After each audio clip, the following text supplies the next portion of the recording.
Hi children, I welcome you for the Society class. In last class we discussed about the lesson Sources of Medieval India. The topic is sources. Sources means evidence. So what are the classification of sources? Primary sources, secondary sources. Primary sources is also called as material sources. Secondary sources is also called as written sources. So primary means 1, secondary means 2, tertiary means 3. So the example of primary sources is inscriptions, monuments, coins, etc. The example of secondary sources is literary works, travelogues, biographies, etc. Next, we are going to see about monuments. So, monuments means commemorate a person. So, temples, palaces, mosques, tombs, forts, minarets are called by the collective name of monuments. So, tomb means after death, the buried place is called as tombs. Then forts, minarets. So, minarets means the highest peak of the building is called as minarets. So, the sultans of Delhi introduced a new type of architecture. So architecture means the style of the building is called as architecture. So the monuments they built at arcs. Arcs means the curve shape. Then domes. Domes means if you see the Taj Mahal, the middle place is called as domes, and minarets are as the main feature. So minarets means the highest peak of the building is minarets as the main features. So the inscriptions in these monuments contain rich information which can be used to construct history. So that with the help of the monuments we can learn about the history. So who built the temple, who built the church, so which period they built the temple. So this all the history with the help of the monuments we can learn. So the medieval means the medieval period, early medieval period, later medieval period. So early medieval period is 700 to 1200 AD. Later medieval period is 1200 to 1700 AD. So the medieval Kaurava monuments located in Madhya Pradesh and temples in Konark located in Odisha and Dilwara Mount Abu is located in Rajasthan, and these all constitute valuable sources to understand the religion-centered cultural evolution in North India. So this all the monuments is located in northern India. This all example for the religion based on religions. Then temple in Tanjavur, Praveswara temple, then Gangaikonda Cholapuram and Darsuram symbolize the magnificent structures the later Cholas built in Tamil Nadu. So this Tanjavur temple and this Gangaikonda Cholapuram is all built in later Chola period is built in Tamil Nadu. And Vitala and Virupaksha temple at Ambi similarly speak of the contribution of Vijayanagara ruler 15th century. So during the 15th century, the Vijayanagara ruler they built the temple as Virupaksha at Ambi. See the picture, Charminar, Kuduppinar. So Kuduppinar is example for Minas. So Minas means already discussed. This is highest peak of the building is called as Minar. So Charminar, Kuduppinar is all example for the monuments. Then Quatul Islam Masjid, Motki Masjid, Jama Masjid, Fatpur Sikari Dargah is all located in Delhi. And Charminar is located in Hyderabad. These are the important mosques belonging to the medieval times. So medieval time means 700 to 1200 AD and 1200 to 1700 AD is called a medieval period. It is early medieval period and later medieval period. And the example for the temple in monuments is Dilwara temple, Mount Abu and Ampi in Vijayanagar. During the 15th century Vijayanagar period they built the Ampi temple. And temples in Tanjavur, Pragadiswara temple, Gangaikonda Cholapuram and Tarsuram are built in the later Chola period. And fort. So fort also example for the monuments. So the fort of historical importance are Agra Fort, Chittur Fort, Gwalior Fort and Delhi Red Fort. Now Delhi Red Fort is Parliament of India as well as Fort of Daulatabad, Aurangabad and Firoz Shah Kotla is located in Delhi. And palaces, the example for palaces in Jaipur, Jaisalmer, and Jodhpur signify the greatness of the Rajput dynasty that wielded enormous power from the palaces. So during the Rajput dynasty, they built more palaces.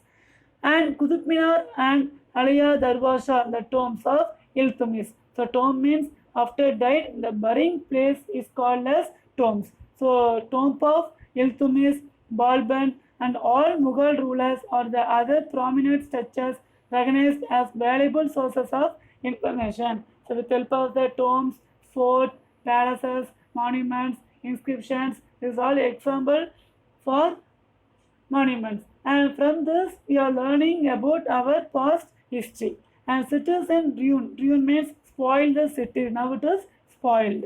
So cities in ruin such as Peshawar and Tughlaqabad in North India and Hampi in South India is remain rich of the history of medieval India, and this is giving rich history of medieval India. So with help of this four sources, we are learning about history of medieval India. Next, we are going to see about coins. So coins means at present what coins we are using. At same time, the ancient period also the people use the coins. The picture and the legend on the coin convey the name of kings. If you are seeing the coin, we can learn about their kings with their titles and portraits, events, places, dates, dynasties, and logos. So everything with help of the coin we can learn.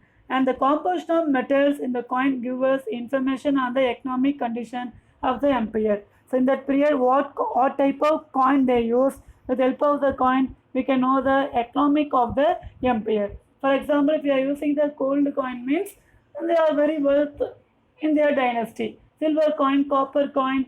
So like that coin, whether they are using means they are normal in the wealth. So with the help of the coin also, you can learn economic of their empire. And mention of kings' achievement like military conquest, territorial expansion, trade links, religious faith can also be found in the coin. So military, if they won any battle means they are inscribed in the coins. So about their religious, they inscribed in the coins. And about their trade also, they inscribed in the coins. So with the help of the coins, everything we can learn. So after seeing the coin, we cannot find anything. So we want to learn archaeological. Archaeological person, they know which period the type of the coins. And if you see the picture, the Muhammadu Gori has stamped the figure of goddess like Lakshmi on his gold coins. If you see the first picture, so it is goddess Lakshmi, Lakshmi god to gold coins and had his name inscribed on it. And this coin tells us that this early Turkish invader was all likelihood liberal in religious outlook. So Turkish invader is a Muslim, but they printed our Hindu god. So they are given the more freedom of the religious. And see, copper jewels are available for the study of the period of Delhi Sultans. So during the Delhi Sultan period, they used copper jewels. And the silver tanka introduced by Iltutmish. So Iltutmish introduced silver tanka, and Alauddin Khalji gold coins, Muhammad bin Tughlaq's copper coin are the indicative of coinage as well as the economic prosperity, because some rulers are using gold coin, silver coin, copper coin. So based on the coin, we can know the economic prosperity and otherwise of the country of the time. So we can learn the economic, otherwise during the time how was the country. So everything we can learn with help of the sources. So one of the sources is coins. So do you know? So jittel. So what is called jittel? Jittel also is also called as coin. The value of the coin is jittel, tanka. This is all value of the coins. So one jittel is contained 3.6 grains of silver, and 48 jittels are equal to 1 silver tanka. So 48 jittels, it is equal to 1 silver tanka, and 1 jittel is equal to 3.6 grains of silver. So this is all value of the coins. Recap. So temples, palaces, forts, etc. This is all example for the monuments. So Sultan of Delhi introduced a new type of architecture. So the monument they built had arcs. Arcs means bend, and domes, minarets is the main feature of the monuments.